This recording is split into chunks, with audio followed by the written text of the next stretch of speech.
ఒకప్పుడు తెలుగులో top heroine గా రకుల్ ప్రీత్ సింగ్ ఓ వెలుగు వెలిగిన సంగతి అందరికీ తెలిసిందే. మహేష్ బాబు, ఎన్టీఆర్, అల్లు అర్జున్, రామ్ చరణ్ వంటి స్టార్ హీరోల సరసన నటించి మంచి గుర్తింపు దక్కించుకుంది. తెలుగులో నంబర్ 1 హీరోయిన్ గా ఓ వెలుగు వెలిగిన రకుల్ వరుస ఫ్లాప్లతో డీలా పడిపోయింది. టాలీవుడ్, బాలీవుడ్ లో కొన్ని సినిమాల్లో నటించినప్పటికీ అక్కడ ఆమెకు సరైన హిట్ మాత్రం దక్కలేదు. దీంతో రకుల్ కు అవకాశాలు తగ్గిపోయాయి. ఇదే సమయంలో రష్మిక, పూజా హెగ్డే, శ్రీలీల వంటి స్టార్స్ ఇండస్ట్రీలోకి దూసుకురావడంతో రకుల్ రేసులో వెనుకపడిపోయింది. ఫోటోషూట్లు, జిమ్ వీడియోలతో గ్లామర్ గా కనిపించినా కూడా ఫలితం లేకుండా పోయింది. రకుల్ ప్రీత్ సింగ్ ఈ మధ్య తరచూ వార్తల్లో నిలుస్తున్నారు.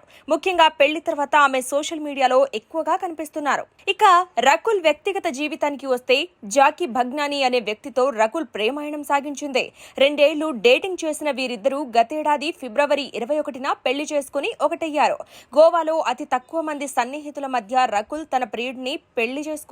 తర్వాత రకుల్ ఒక సినిమాకు కూడా గ్రీన్ సిగ్నల్ ఇవ్వలేదు. ప్రస్తుతం రకుల్ చేతిలో ఒక్క సినిమా కూడా లేదు. ఇదిలా ఉంటే రకుల్ అబార్షన్ గురించి కొన్ని కీలక వ్యాఖ్యలు చేశారు. తాజాగా రకుల్ ఓ ఇంటర్వ్యూలో మాట్లాడుతూ అనుకోకుండా ప్రెగ్నెన్సీ వచ్చినప్పుడు అబార్షన్ చేయించుకోమని సులభంగా చెప్పేస్తారని, కానీ అది ఎంత కష్టమో ఎవరు అర్థం చేసుకోరని రకుల్ ఆవేదన వ్యక్తం చేశారు. స్కిన్ లేయర్ పీల్ చేస్తే ఎంత నొప్పి ఉంటుంది, అలాంటిది ఒక జీవితాన్ని శరీరం నుండి తొలగించమంటే శారీరక, మానసిక, భావోద్వేగమైన డ్రామా ఉండదా? దీని గురించి ఎవరు ఎందుకు మాట్లాడరు అని రకుల్ ప్రశ్నించారు. సైన్స్ ప్రకారం ఒక స్త్రీ శరీరం 2 మిస్క్యారేజ్లను మాత్రమే భరించగలదని, కానీ 5గురిలో 2 మహిళలు 3 నుంచి 5 అబార్షన్లు పొందుతున్నారని ఆమె వెల్లడించారు.